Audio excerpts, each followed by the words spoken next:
Okay, should be good now. Okay, well, welcome everyone to the CNAS Scholars Rise information session. My name is Walker Woodard, and I'm a CNAS Scholars peer mentor, and I'm a fourth year biology major.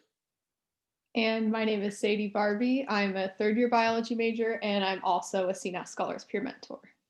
Okay, and we're just gonna go through this workshop with you, and we'll have questions at the end. But if you want to put your questions in the chat so you don't forget it, feel free to do so as well. Sadie and I have both participated in Rise, so we'll be, very helpful, and we're happy to answer any questions you may have. Okay, so we thought it would be fun just to start with a little icebreaker. So the question we're going to have is, what's one thing you're most grateful for right now? And we're actually going to use a website called Menti, where it'll generate like a word cloud of all your responses. So Walker, if you can stop sharing for a second, and I'll share. I have to find it. Where did it go? 1 second.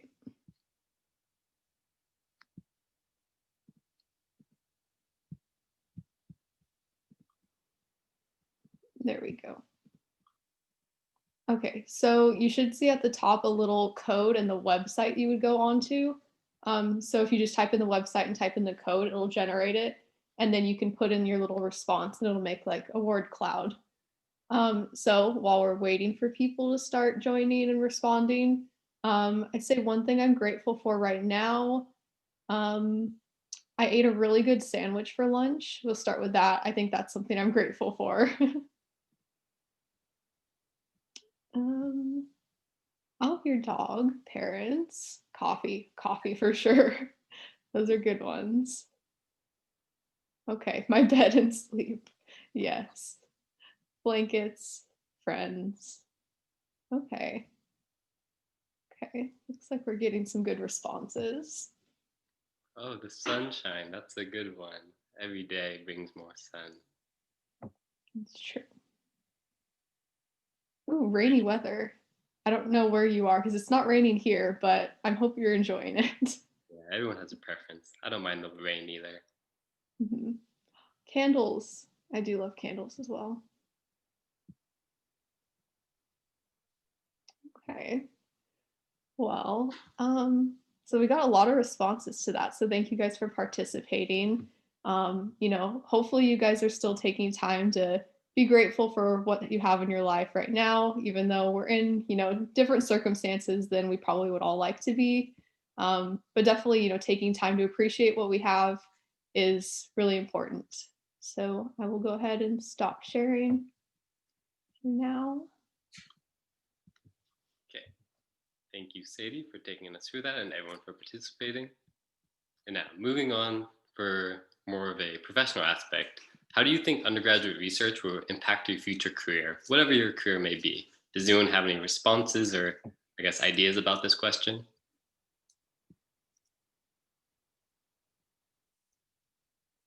And it can be anything. So I don't think I can see. Oh, I can. No one's commented anything yet in the chat. Does anyone want to unmute and maybe say something very quickly?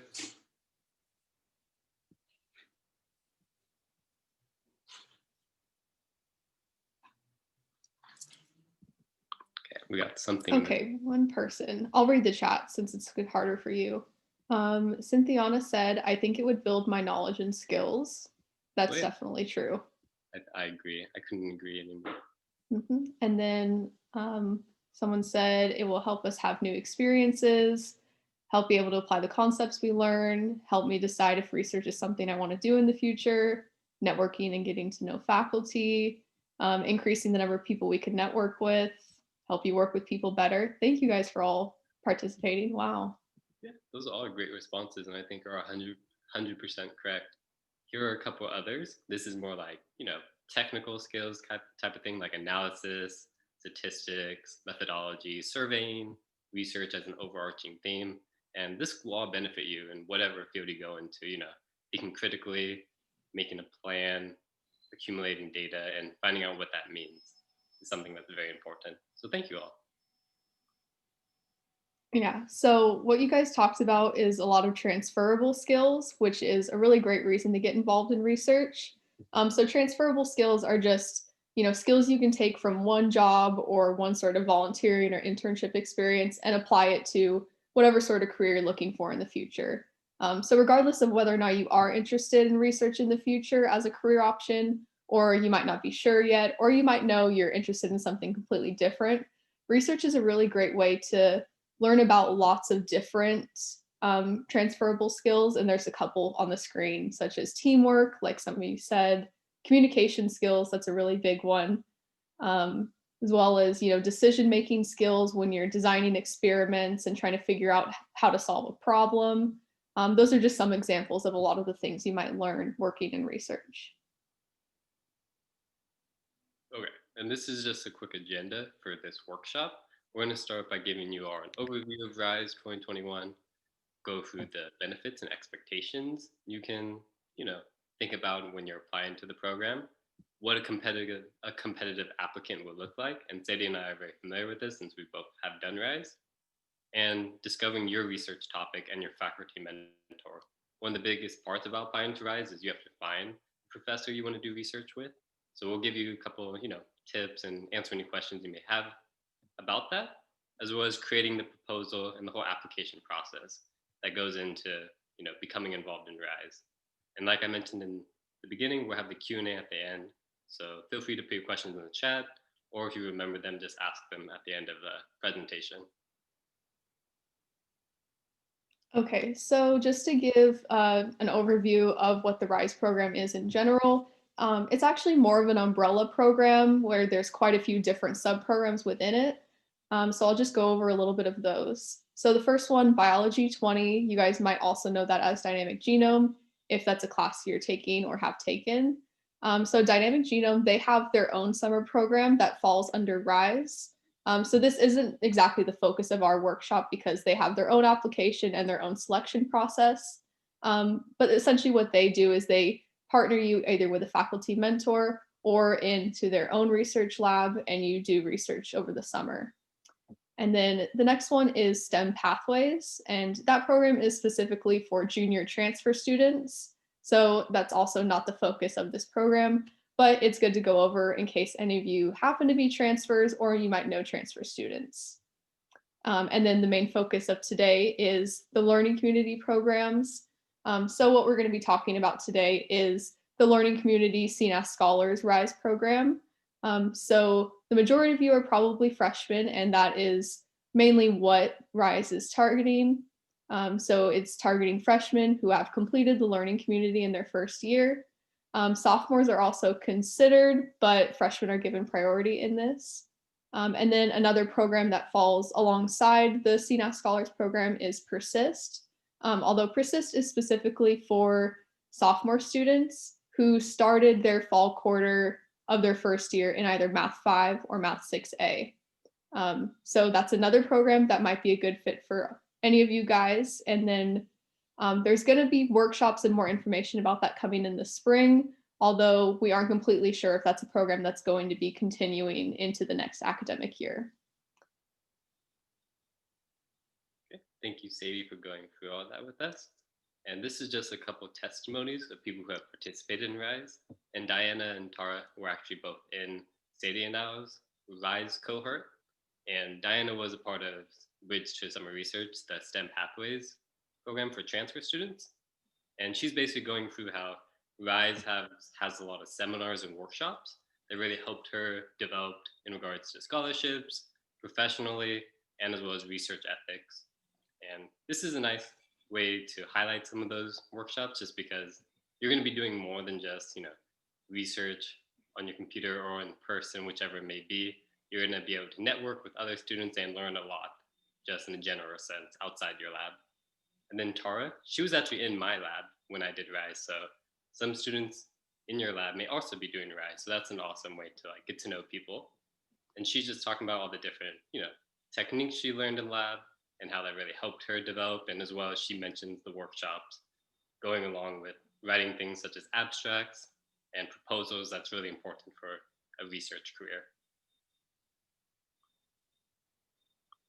Okay, so just to give another overview of what RISE is specifically, essentially it's a 10-week summer program where you get paid to do research, which is very nice. And its main purpose is to prepare students for either graduate or professional study by giving you research experiences with faculty on campus, as well as, like Walker mentioned, seminars and workshops that are designed to help you become a better scientist and just build skills that are going to help you succeed in the next 3 or 2 years of college. So the objectives of RISE first is, like I said, to prepare participants for graduate school. Second is to assist participants to realize their academic potential and graduate ambitions. Third is to offer participants firsthand exposure to UCR graduate opportunities. Fourth is to enhance faculty and student interrelationships. And five is to expose faculty mentors to potential undergraduate research interns. And just to go off a couple of the bullet points Sadie mentioned, I think the part about enhancing faculty and student relationships is a big one, just because this may be a 10-week program, but once you join a lab, it's totally up to you and your relationship with that professor if you want to continue in that lab and keep conducting research. For example, I did RISE at the end of my second year, and I continued on in my lab, and now as a fourth year, I've been able to conduct multiple projects and be on several papers and just contribute a lot to the studies. And the last one for some of the workshops, my favorite one personally was the study abroad one, where they talk about how STEM students are typically underrepresented in study abroad programs. And I know we can't travel at the moment, but this is a good thing to just highlight because there's a lot of scholarships and there's a lot of programs targeted for STEM students to try to fit into our schedules so we can have that experience too. And now we're going to go over some of the benefits of RISE. So as Sadie's mentioned, it's a paid opportunity. So when you conduct summer research for 2021, you will receive a $5,000 stipend. And this stipend is, split into two parts, $2,500 at the beginning of the summer, and then another $2,500 in the middle of the summer. And this is just to encourage you to, stay the entire time and conduct research for the full duration of the program, as well as you get to build relationships with faculty members, which I mentioned on the last slide. And your faculty actually gets $500 in order to help you start your project and, for any expenditures such as that, for like posters and things such as that. And we've talked about the workshops and seminars a little bit. They're very centered about professional development and graduate school preparation and enhancement. And over 50% of UCR undergraduates are first generation students. So that's just getting your bachelor's. So moving on to a master's or PhD program could be a little more intimidating. So we try to have workshops and seminars to kind of guide you and give you assistance if that's something you're interested in. And the last bullet point is just to present your research findings to other student researchers, graduate students, and professors during the RISE Symposium. And this is at the end of the summer program. And it's just a great opportunity to showcase your work, learn about a lot of the other research that's going around on campus, as well as just whether we're in person or online, it's a great opportunity to build your presentation skills and develop as an individual. Okay, so for some of the expectations of RISE, if you were to join the program, so the biggest one is definitely working 40 hours a week, 8 a.m. to 5 p.m. from June to August. So if you guys haven't worked like a full-time job like that before, it is definitely a little bit tiring. Especially from my experience. I'm sure Walker could say the same. But it's still a really great experience to really dive deep into research and get involved in a way that you normally wouldn't quite be able to during the school year when you're trying to balance so many other things. Another expectation is that you will be responsible for your living or commuting arrangements, but hopefully the stipend will be able to help cover that for the summer. Another big one is that you cannot attend summer school or work another job. So we can't tell you that you can't do these things, but definitely keep in mind that working 8 hours a day, 40 hours a week, you're not going to have much time else to do those sorts of things, unfortunately. And then another big one is that any of the program events, as well as just attending during the required hours every day, those are mandatory. And if you miss too many days, your stipend will be reduced or completely cut off. So going into it is important to know what's expected of you and make sure that you can meet those expectations over the summer. And that goes along with the reduced stipend is why we don't want you guys to have summer school or work another job, because if you conflict and if we hear that, the coordinators hear that you're doing these other activities, you either be removed from the program or receive that reduced stipend. So ultimately hurting yourself. Okay. Now we're going to go into who a competitive applicant is. Basically, we mentioned that you have to complete the whole year of the learning community. So we're on winter quarter now. So you have to finish through winter quarter and all of spring quarter in order to participate in RISE. You have to be under good academic standing, so a minimum 3.0 GPA. Always higher is always helpful, but 3.0 is the minimum, as well as students who have some lab experience, whether that be in your courses, as you all will have, or if you join the lab early, which I recommend if you're going to start reaching out to professors this quarter. If they, are very eager to take you on, like you can include that in your application that you've been working with them starting winter quarter and you're very acclimated into the lab. And like I mentioned, yeah, research with professors or through lab courses. So just to go over the general gist of the application process, there's three parts to it, and all three forms will be due April 2nd at 4 p.m., which I believe is like around the first week after we get back from spring break, so the very beginning of spring quarter. So the first part is an online application, which will go into detail on what that consists of. The second part would be a research proposal. So it's a 2 to 3 page discussion of what you intend to do over the summer. So what your research project is going to be. And we'll get into more on that too, but your faculty mentor will definitely help you write that. And then lastly would be a faculty letter from the mentor that you find that's willing to take you for the summer into their lab. Basically them just saying that they support you working in their lab, and they can attest to your skills and that you're ready to take on the summer research process.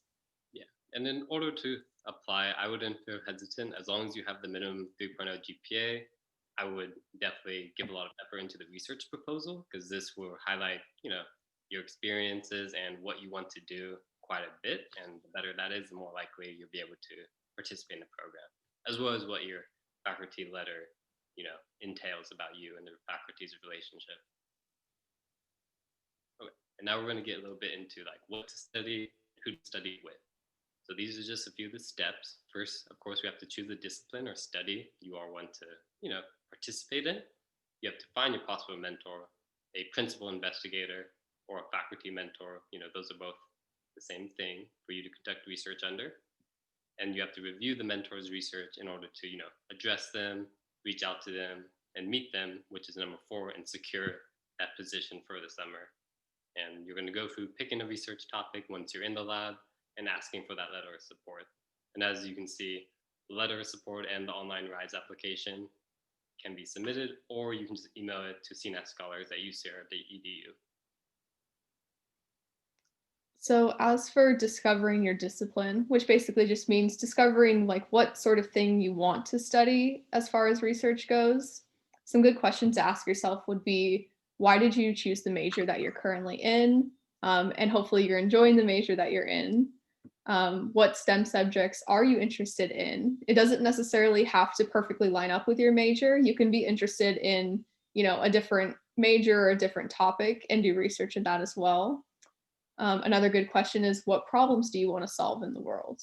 So once you've thought over these questions and you have some good answers, then you can start looking for faculty either who might be in your chosen major or something related to it, or just who share some of your same interests. But ideally, you're just looking for something that really does interest you because that's going to make it a lot more fun and a lot more enjoyable of an experience. And you'll end up learning a lot more too. Okay. Now we're going to go on to finding a faculty mentor. And these are a few ways you can identify this faculty member. It can either be someone you've taken a class with, either in fall quarter or this quarter, that you really enjoy, maybe you connected with and you enjoy their research, and that's something you can see that you want to participate in. Or you could browse the department websites for the CNAS, college. And I think this is a good one because you can really explore a multitude of fields as well as reach out to multiple professors, because we'll go into that process. Professors are very busy and you shouldn't take it personal if one doesn't, return your email or accept you into their lab. There's a lot of faculty members, actually all faculty members on UCR's campus conduct research. So there's a ton of opportunities. As well as you can go to the library to look up faculty articles, maybe on certain subjects, and you can, filter it for University of California Riverside for recent years, and that's one way you can find a professor on a certain topic. As well as I wanted to highlight that you don't only have to research within, the College of Natural and Agricultural Sciences. We also accept School of Medicine faculty members, so anything in the medical field researching, or psychology related research. So that's the humanities. And the last one, there's a link at the last bullet point for cnasstudent.ucr.edu, which has some other research resources that you can find about professors on campus and go through their their faculty profiles. But as I mentioned, keep your faculty's time and interest in consideration. They're very busy. So we'll go over how to reach out to them and really be professional and to try to make the best impression you can. Okay, so as far as approaching and actually talking to faculty, one of the easiest ways would be either to set up an appointment with them or to stop by open office hours, especially if you're already taking a class with them. That makes it a really easy opportunity to start talking to them. So after you've gone through the process of finding a faculty you think you might be interested in, definitely look at some of their research and try to show your knowledge in the topic as well as a genuine interest. So just for an example of like what a good opening would be for an email, this says, "Hello, Professor Oak. I've read your recent article on wildlife conservation.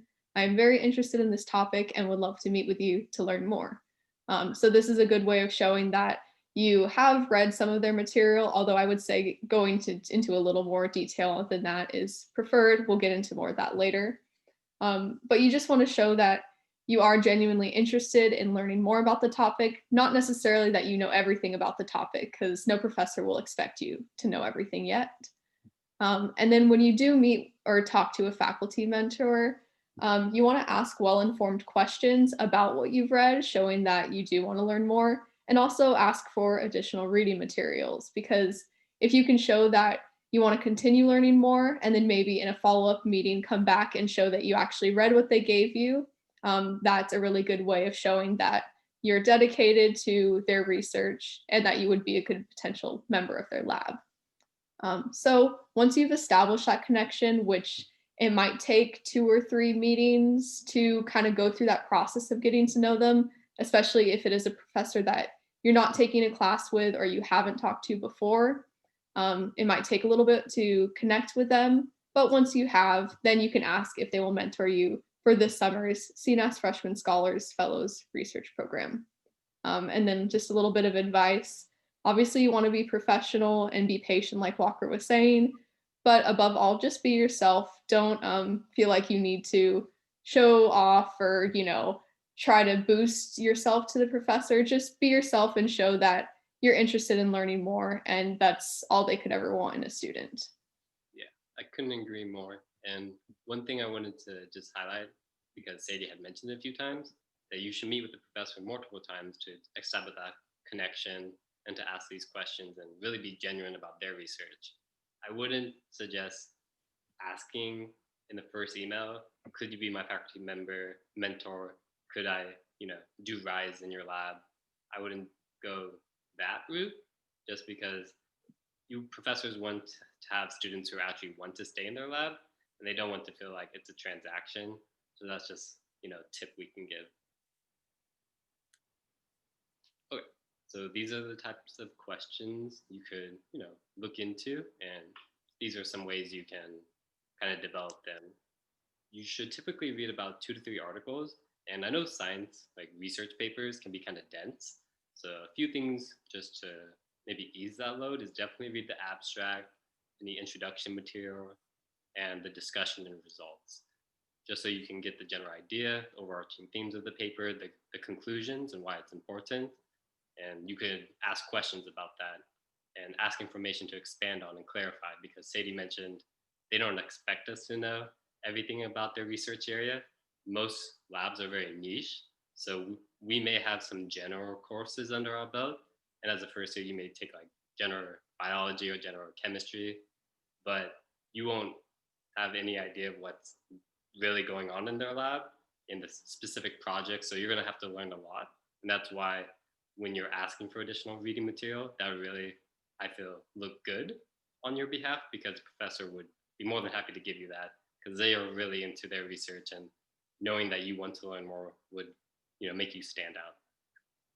And inquiring about future research plans is a great way to, I guess, see if that's something you could see yourself doing.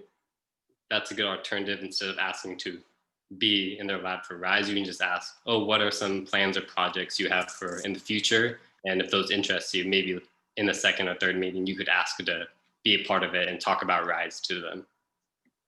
And just since, we aren't all going to be in a lab that we had a class with, the professor, you should definitely be prepared to talk about yourself, whether that be in an email or, of course, in person when you meet them, giving an elevator speech for like 30 seconds to, 45 to a minute, just to give yourself an introduction, your major, your career goals, what you want to do in your professional life, whether that's involving research, medicine, anything like that, just so they get an idea of who you are.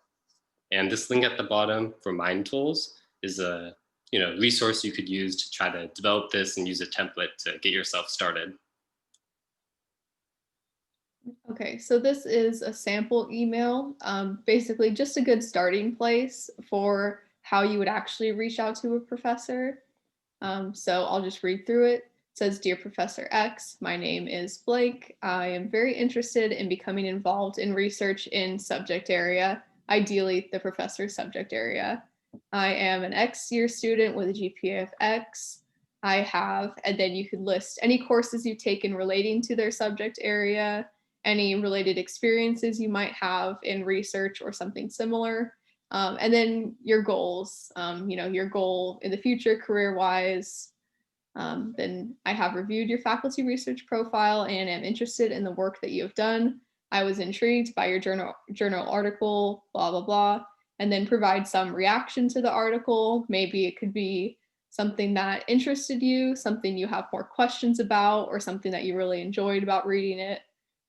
I would like to get involved in research in this area because it will help me better prepare for my long-term goals of blank.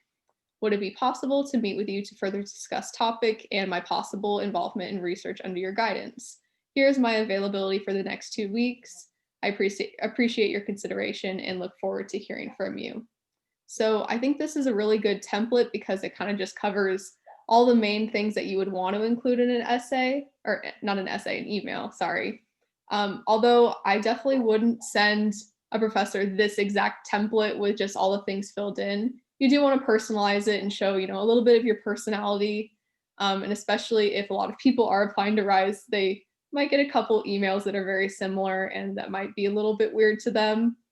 But I do like this sample email because it is short and sweet and to the point, and you don't want to drag out an email and give the professor your whole life story. You can do that in your meeting with them if you would like to, but professors really don't have a lot of time to read through long emails, so keeping it short means you're more likely to get a response sooner since they can just read over it quickly and then come up with a response to it.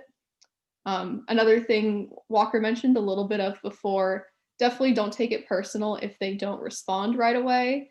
Although I would say maybe wait about a week and then you could send a follow-up email, still be polite and respectful, but, just ask if they had time to read over it. And then one other thing I would say, since most of this will be virtual for now, especially meeting with professors, if you can include a Zoom link for a meeting potentially as well, I think that makes it a lot easier on the professor's part since they don't have to go through that whole process of making a meeting.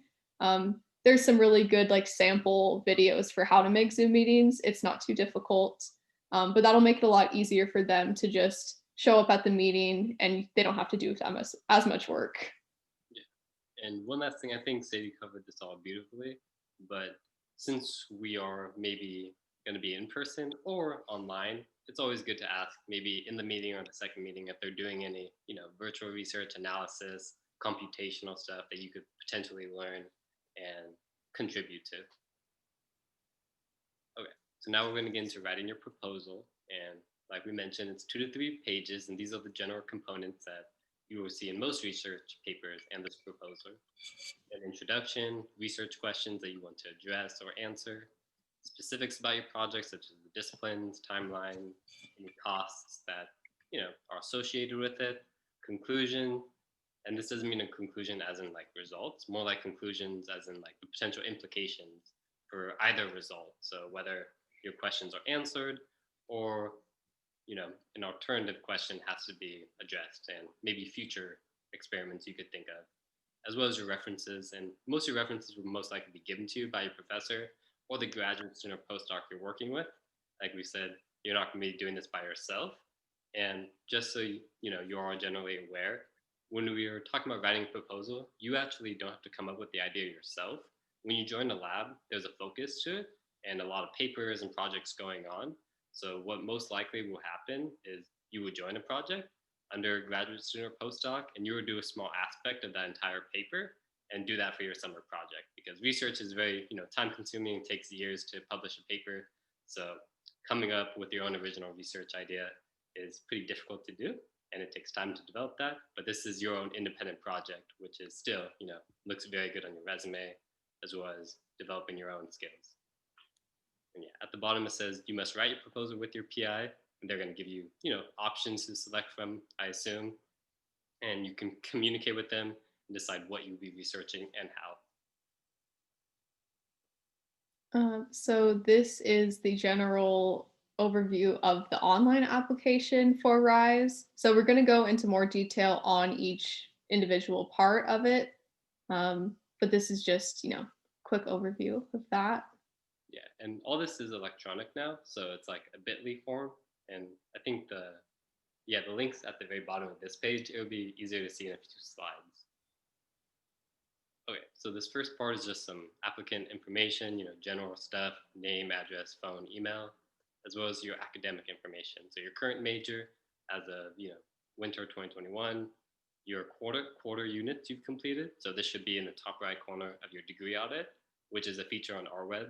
You can just click that, icon, and then it'll take you to this, and you can find the units you've completed, as well as your cumulative GPA, which is also in your degree audit. And in this other part, you can see you have to check boxes for classes you've taken or will complete by June 11th, 2021. So definitely fill out that section of it. And if you have any questions, feel free to let us know. And the last one is just attending a workshop or information session, and you all will be checking 112 workshop. Okay, so then to go into the research information section, you'll just be listing the faculty mentor that you've chosen to work with, as well as some information about them, like their phone number, their office location, and then just a short paragraph about what your career goal is and why you've chosen that goal for your future. And then finally, submission information is just going over the 3 things you need, which would be this online application, your research proposal, and then the letter of support from your faculty mentor. All of this is due no later than 4 p.m. on Friday, April 2nd, 2021.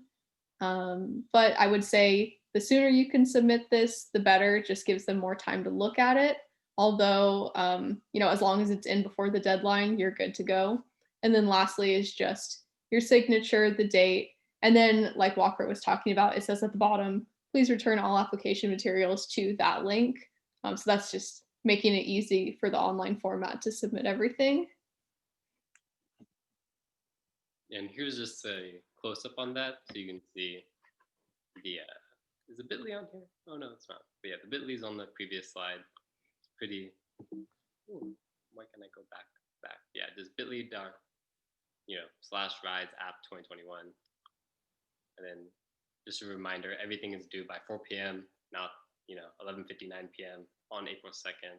So please get it done as early as possible, because these are reviewed on a rolling basis. And what that basically means is the earlier you submit it, the more time the committee will have with it, more time they'll look at it. So just in general, in your future, applying to jobs, applying to anything, if you submit something at 3 p.m. on April 2nd, it won't have as much time to be reviewed, and you won't get as much, consideration as someone who submitted it maybe mid-March at 12 a.m. or something like that, much earlier. So definitely start early. And if you have any questions on reaching out to professors, we'll be happy to answer any of those. Okay. Okay, so what happens after you apply? Number one, just be patient. So they're taking into consideration your fall and winter grades. So it'll have to wait until the end of winter quarter when all the grades have been submitted and put into our web. So then the proposals will all be reviewed. And then if you are selected, you'll be notified by mid-May. I mean, whether you're selected or not, you will be notified. So definitely just be patient with the process. You have to just wait it out for a little bit. Okay. And that's concluding our RISE workshop with 2021. And we'll be happy to answer any questions at this time. You can go ahead and stop the recording. Okay.